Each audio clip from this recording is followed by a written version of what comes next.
윤석열 대통령이 오늘 오전에 취임 후에 첫 국정 브리핑을 열었어요. 경북 포항 영일만 앞바다에서 최대 140억 배럴 규모의 석유와 가스가 매장돼 있을 가능성이 높다는 물리탐사 결과가 나왔다. 이렇게 발표를 했습니다. 이게 보니까 물리탐사 있고 그다음에 탐사가 있고 이게 이 순서가 있더라고요.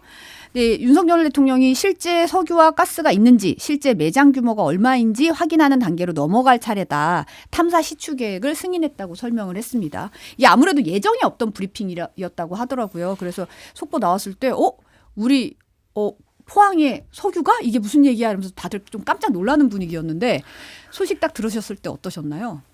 잭 칠강구 검은 진주 1970년대 정난희 씨가 네. 이 노래를 불러가지고 막 대한민국 국민들이 우리도 드디어 산유국 되는구나 막 그때 흥분했던 일이 있었거든요. 네네네. 그때랑 좀 비슷한 거 아닌가라는 좀 생각이 들고 사실은 2022년도부터 석유공사에서 광개토 프로젝트라고 해가지고 연근해에 뭐 서쪽, 남쪽, 동쪽 해가지고 시추 탐사를 계속 해왔었어요.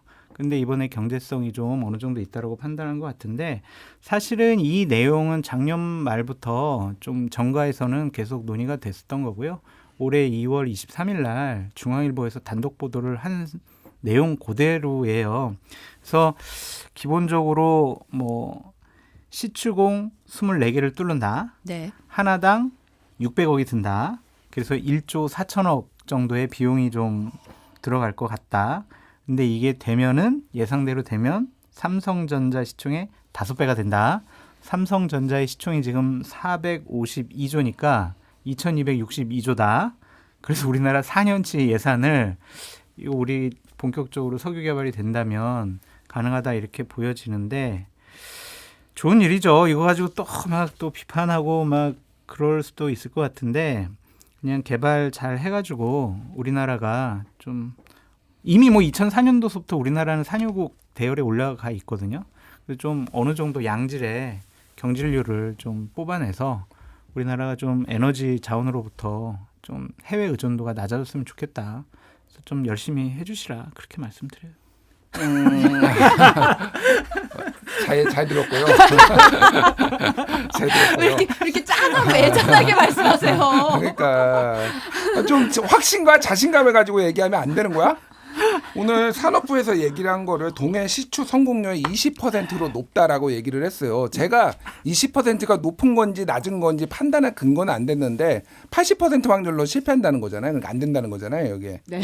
그러니까 그냥 숫자만 숫자만 보면은 보면, 네. 예, 80%뭐 70% 80%대로 안 된다고 보면은 전 너무 기대를 하면 안 되는 거 아닌가 그 생각이 들어요. 그러니까 제일 궁금한 게 이거예요. 그러니까 동해 뭐 남해도 얘기가 나오고 그랬는데 동해에 석유가 있다는 얘기들은 굉장히 많이 예전부터 있었고 그래서 역대 정부들이 다 이렇게 뭐 시추를 하기 위해서 사전 단계로 조사를 했을 거 아니에요. 그때는 계속 경제성 없다 얘기가 나왔는데 이번에는 왜 이렇게 경제성이 있다고 나왔는지 그게 좀 궁금. 윤석열 대통령이 정말 이렇게 집중적으로 이게 조사하라고 해가지고 전 세계 최고의 전문가들과 함께 이렇게 물리 탐사를 제대로 한 거죠. 그 아니, 이전 정부는 안 했는데.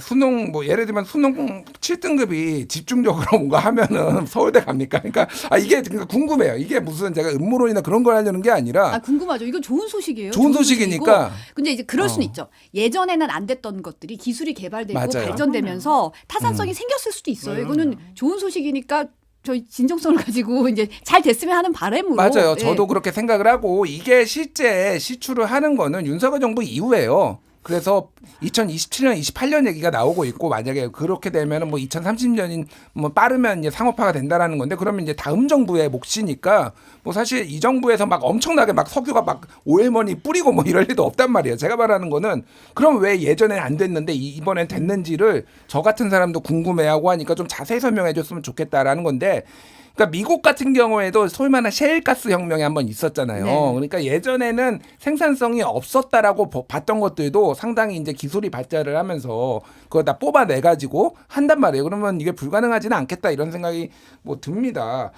근데 이거는 뭐 여담 같은 얘기인데 우리 천공 선생께서 아. 2주 전에 아. 그 유튜브에 또 우리나라가 산유가 안 될 것 같냐 뭐 이런 얘기를 또 하셨다고 그래요. 아니 그 미디어스 보도도 나와서 언론 보도가 나와서 얘기를 한 거예요.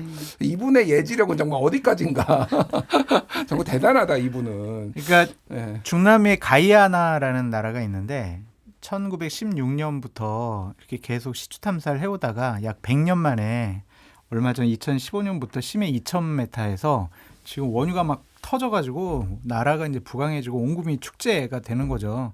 그만큼 이제 기술이 개발돼가지고 물리 탐사를 제대로 했다라고 하는 것이 정부의 입장이죠. 네. 네. 받아들이겠습니다. 가스라이팅 당하지 마시고. 가스요? 가스요? 네. 아니 근데 최근에 이제 국회 입법조사처에서 보고서가 나온 게 이제 7광구 관련한 보고서가 나오긴 했어요. 맞아요. 이제 올해 6월 22일이 내년이죠. 내년 6월 22일인가요? 맞아요. 네.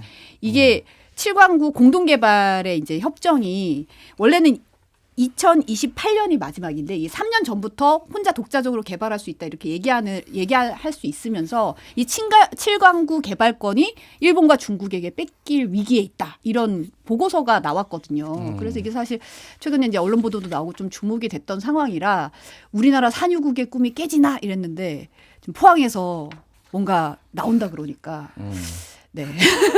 이게 대략 말씀드리면 지금 물리 탐사를 끝낸 거고요. 지금 석유공사에서 하겠다라는 것은 탐사 시추입니다. 그래서 대략 24개 정도 시추를 하겠다는 거고 거기서 이제 10% 정도의 성공 가능성이 있대요. 아까 뭐 산업부에서는 20%라고 했는데 보통 10%로 보더라고요. 그러면은 거기서 10% 정도 되는 곳에서 경제성 평가 시추를 또 한대요. 그런 다음에 경제성 있어 그러면은 생산 시추를 하는 4단계를 거쳐야 된다. 그래서 지금은 막 1단계 끝난 거다. 너무 많은 환상이나 기대를 심어주면 나중에 실망 클 수밖에 없거든요. 조심스럽게 접근했으면 좋겠습니다. 네.